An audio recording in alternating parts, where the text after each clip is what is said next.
I was a park ranger stationed in a fire tower. It had a strange set of rules. When I first got the job, I couldn't believe my luck. I was a very solitary person. I loved to read and be alone. When I saw an ad for a park ranger manning a fire tower, I just about jumped out of my skin. Working overnight at a Walmart wasn't exactly the best job in the world. There are some stories I could tell about that as well, but I applied for the job and was ecstatic that I got it. They made me do a week of training before my first shift. Most of it was dry reading and making sure I was qualified in CPR. They showed me the job's ins and outs, and then I followed in my car as we drove to the tower. In the middle of the day, it was awe-inspiring to stare up at the underside of the tower, looming above me, suspended high in the air by the metal pylons. Once I started climbing the narrow metal stairs with hints of rust at the edges, I was somewhat less than excited. In fact, I was terrified. I don't like heights very much. It's not like I go all vertigo or anything, it's just I prefer to stay on the ground. Once we reached the top and pushed open the trap door to get onto the deck that surrounded the tower, I was doing a little better. I opened the door that led into the tower's interior.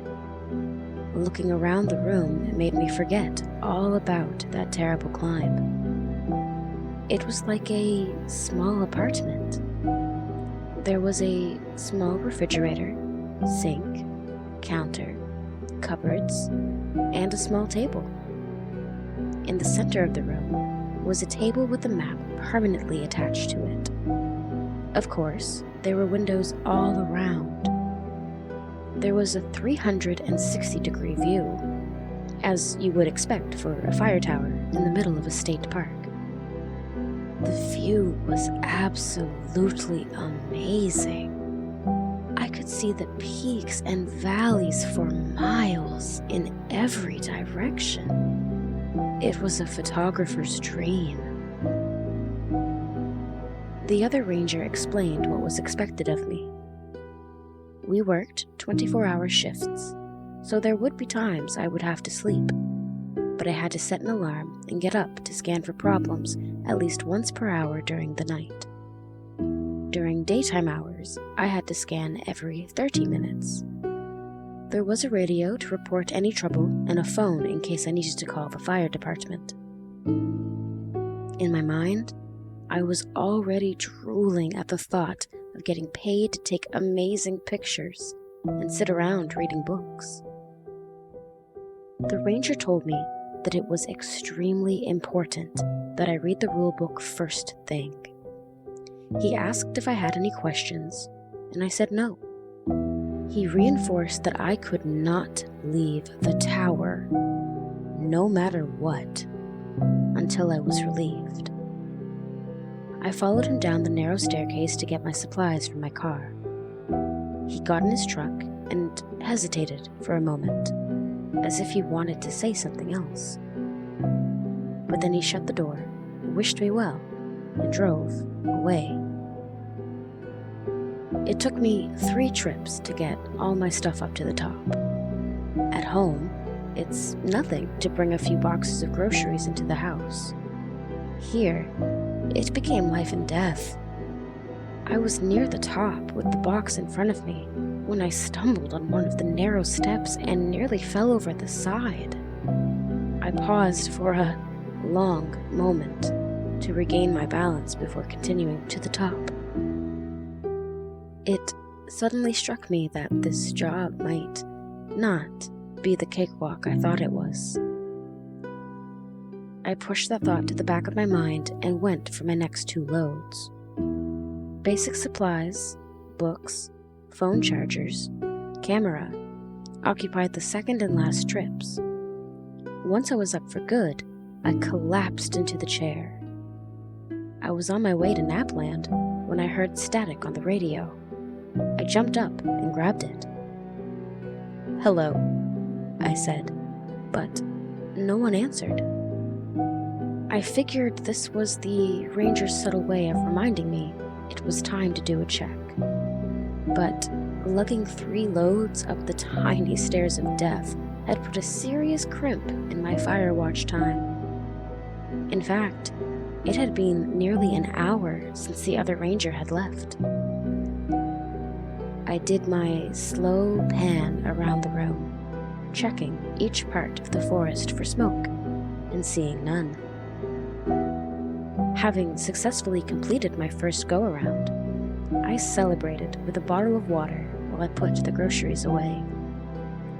The cupboards weren't empty, but they weren't a gourmet's delight either.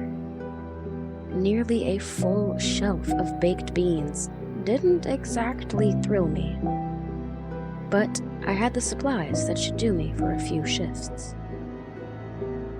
I set the bread on the counter and loaded the cold cuts in the fridge. I would get some more options the next time I went shopping. By the time I finished putting things away, it was time for another check. The sun was starting to set, so I grabbed my camera and took some amazing pictures. I couldn't wait to upload them to my computer at home.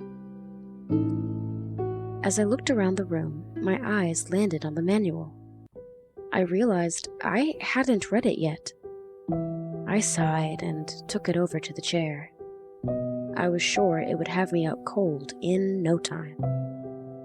As I opened the book, a piece of notebook paper fell out. I picked it up and read, "The Real Rules." Number 1. Never, under any circumstances, leave the fire tower until you are relieved. Number 2. Turn off all lights between the hours of 2 and 3 a.m. Number 3. If you receive a radio transmission or phone call between those hours, do not answer. Number 4. If anyone knocks on the trap door during those hours, tell them they'll have to wait until morning. Do not open the door. Number 5.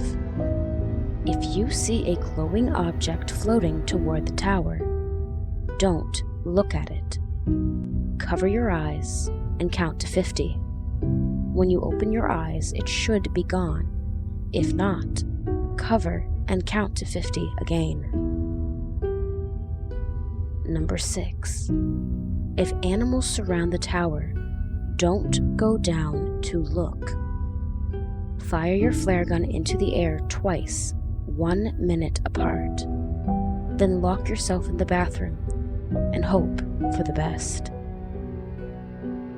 I sat the note down and stared at it.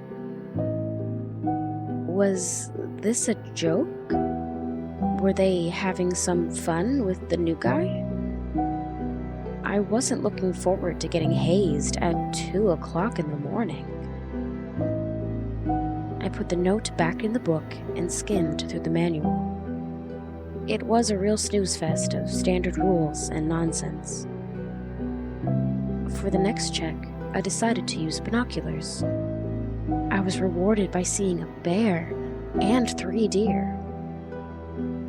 I pulled out my camera and took some pics, but the zoom wasn't quite as much as I needed to get some really good shots. You could still tell it was a bear, but it was a little blurry. I decided to go camera shopping with my first paycheck. What's the use of having this spectacular view if I can't take good pictures of it? Soon after sunset came the twilight. The sky lit up a brilliant orange. I took some more pictures and did my scan. I was just about to go back inside when I noticed a thin wisp of smoke in the distance. I grabbed my binoculars and tried to get a better view, but there were too many trees in the way. I pulled out my compass and got a general direction, then grabbed the radio and called the ranger on duty. I told him I had a fire and gave him the direction and general distance. He acknowledged and said he would check it out. I stayed glued to my binoculars, waiting to see the smoke lessen. Minutes seemed to each take an eternity as the smoke continued to rise. Nearly a half hour later, the radio came to life.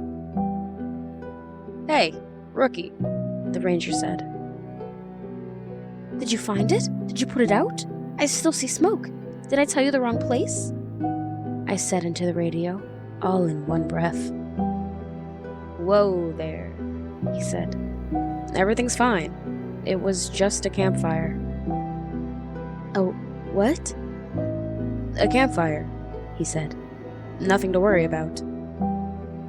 "A campfire," I repeated in a daze. "Yeah. You'll want to see more smoke, and it should be a lot thicker and darker before you call it in." I stood in silence, my face beet red with embarrassment.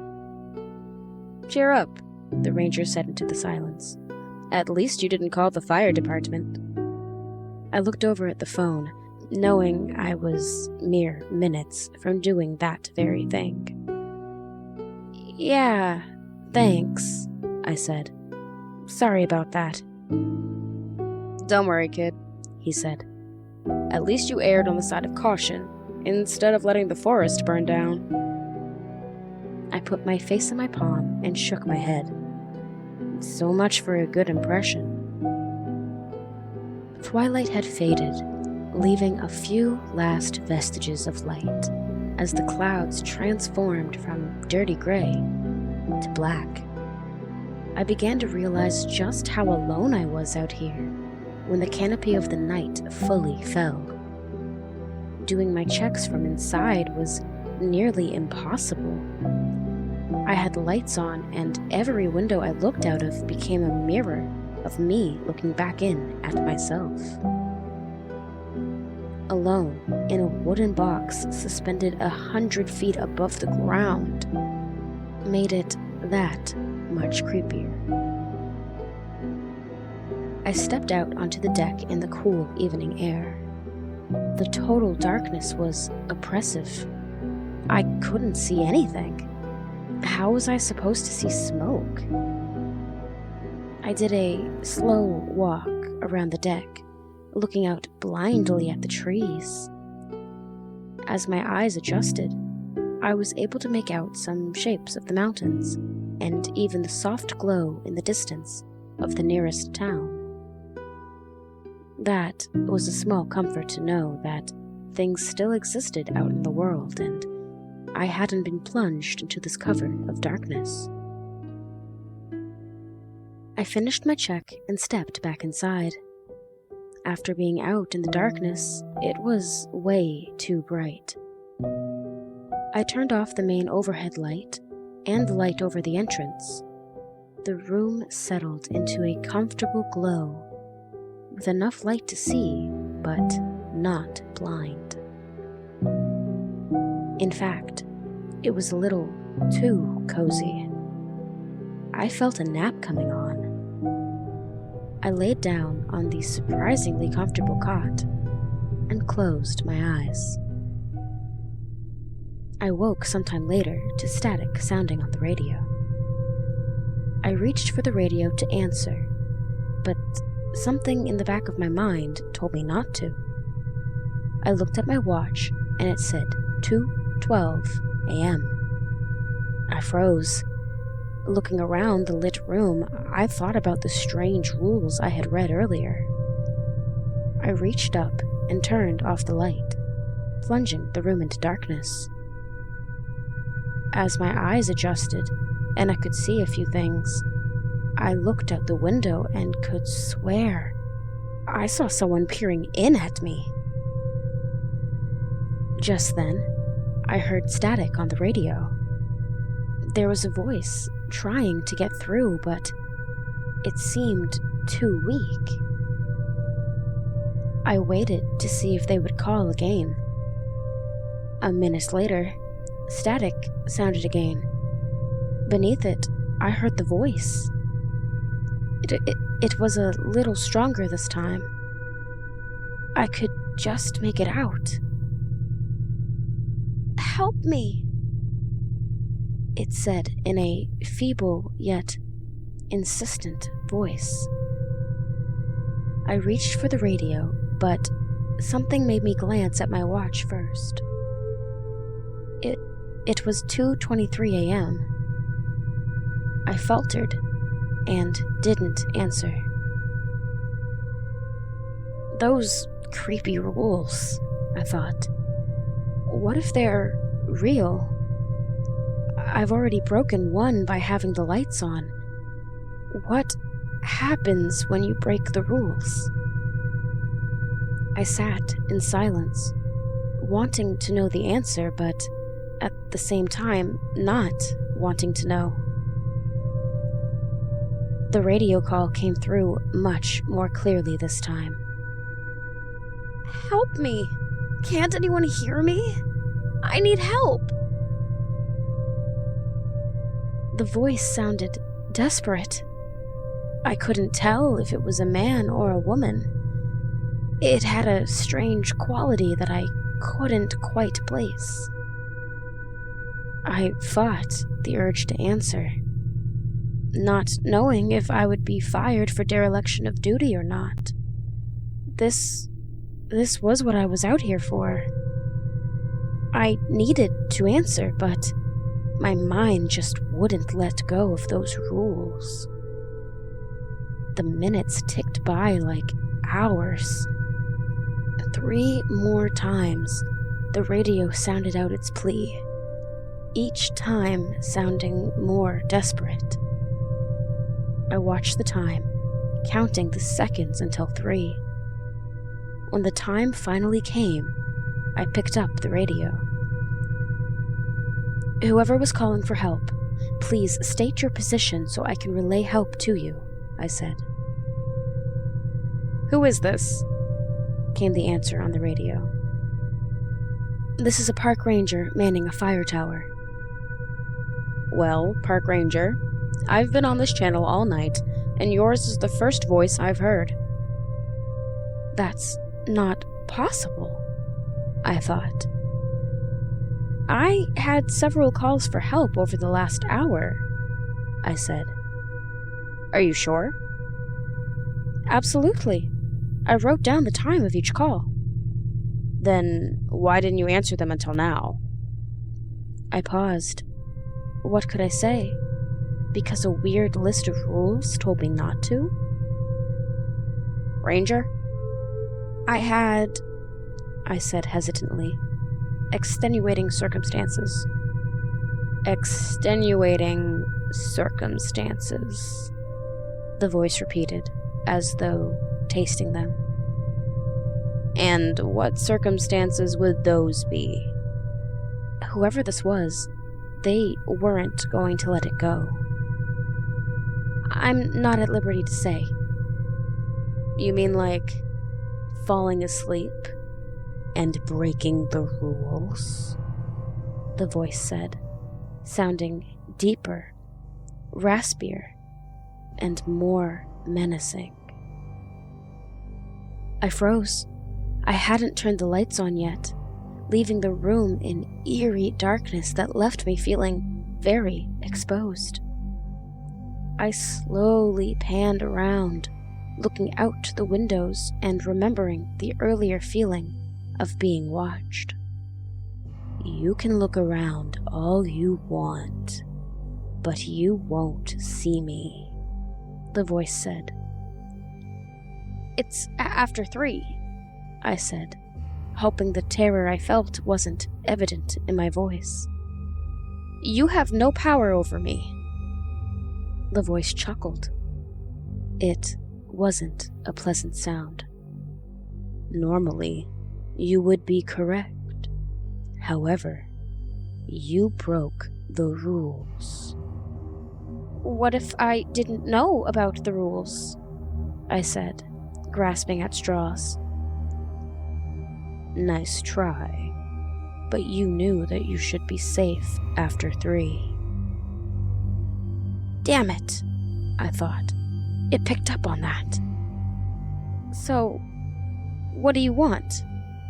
I said, fearing the answer. "We're hungry," the voice said. Only now it sounded like many voices speaking at once.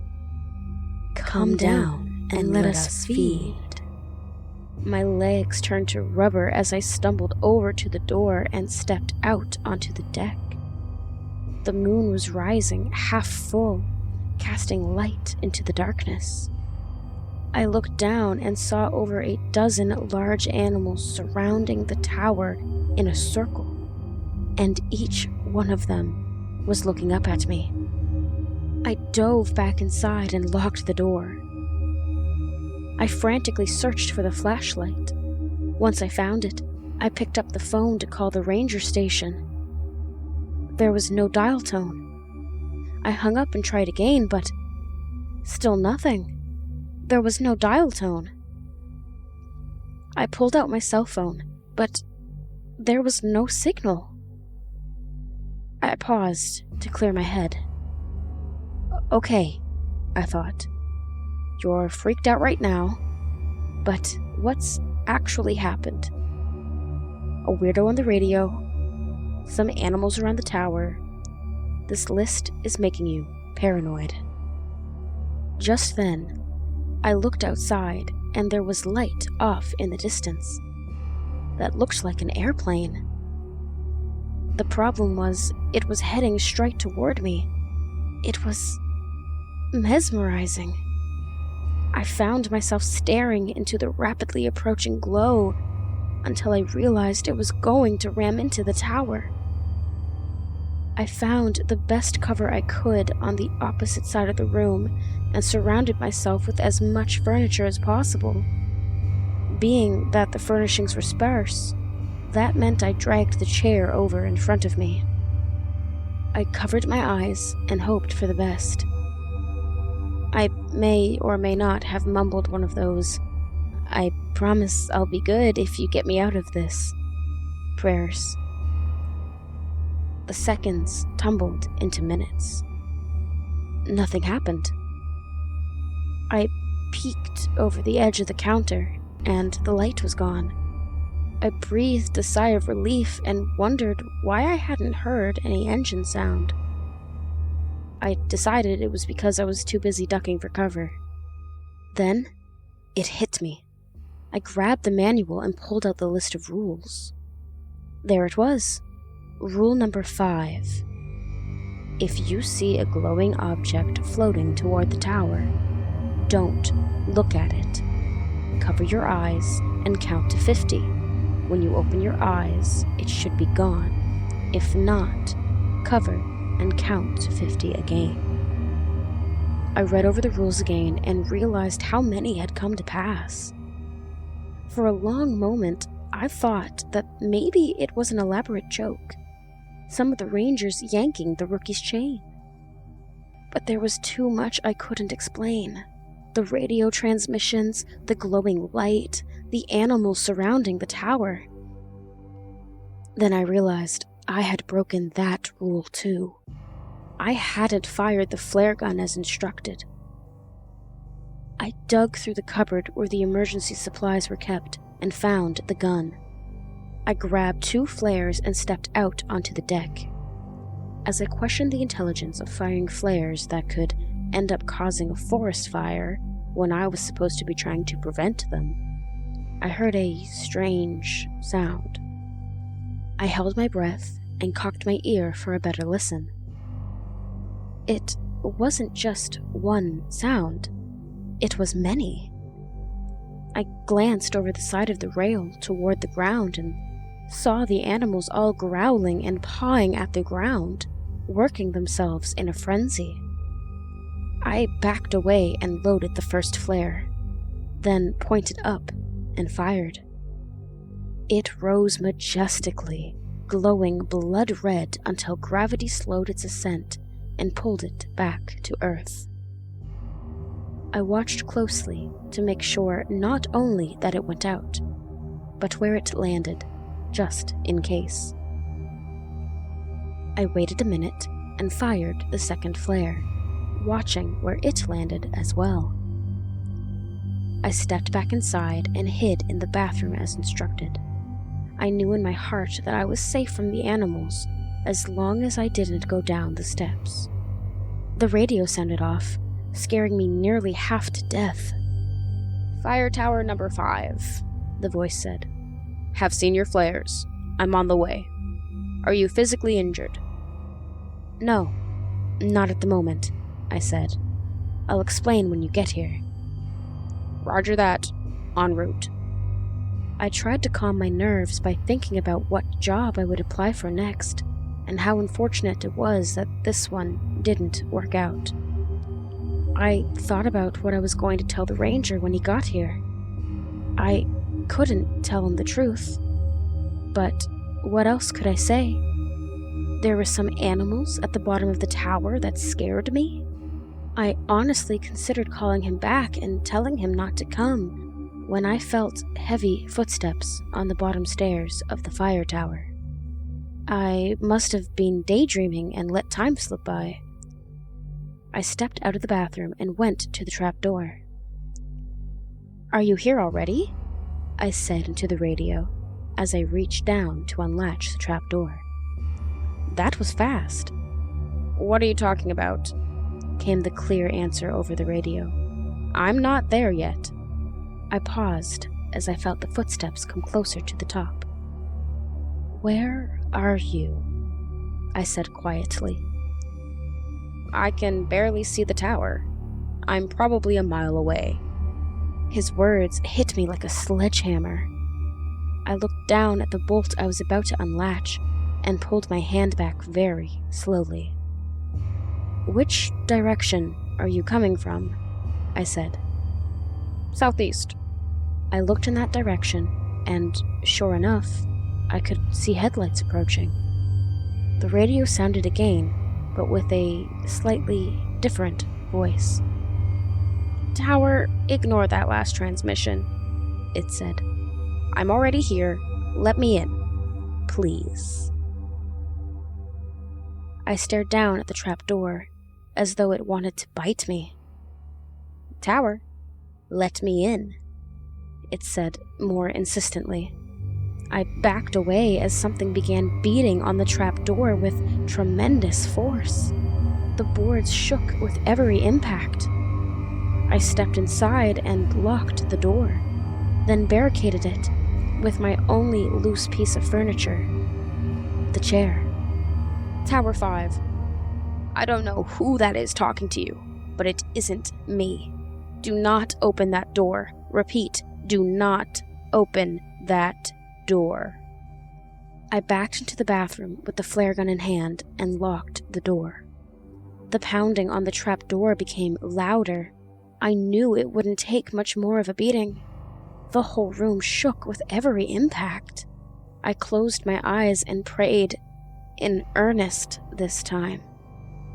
And then my salvation came in the form of the engine sound of a pickup truck. I knew the real ranger was here. I listened as it came closer and then stopped. There was an awful silence for a moment, and then gunfire. Over and over, multiple shots in rapid succession.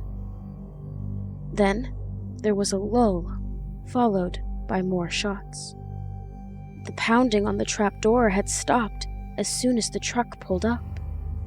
"The coast is clear, Ranger. You can open the door now," came a voice over the radio.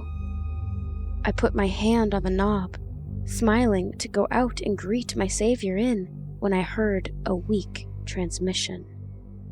"Don't. Not me," it rasped. A heartbeat later, the screaming began. It was a gut-wrenching scream of terrible suffering. I could hear it beneath me.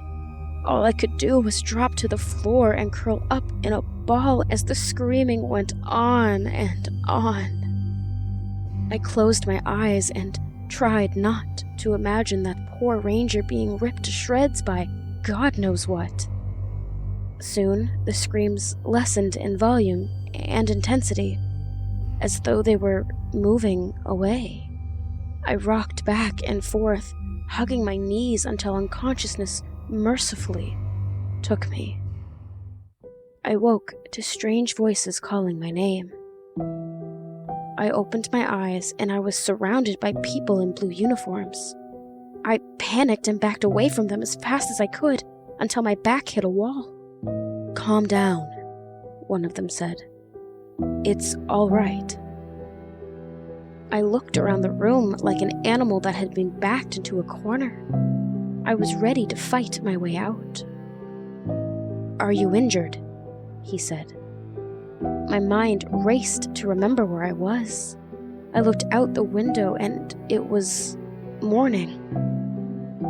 The sun was shining and I could see blue clouds. Everything from last night came back to me in a rush. I looked around the room and saw nothing out of the ordinary. "I'm not injured," I said to the EMT. "Can you tell us what happened here?" a ranger said from behind them. I looked over at the manual that contained the list of rules, and for a heartbeat, considered telling him to read them. "No," was all I said instead. "Can I go home now?" The ranger glared at me. Wanting answers and not getting them is frustrating. I know. "Is he all right to drive?" the ranger asked the EMT. They gave me the once-over, BP, lungs, heart rate, and didn't find anything to be concerned about. "I'd say physically he's fine," the EMT said. The ranger sighed.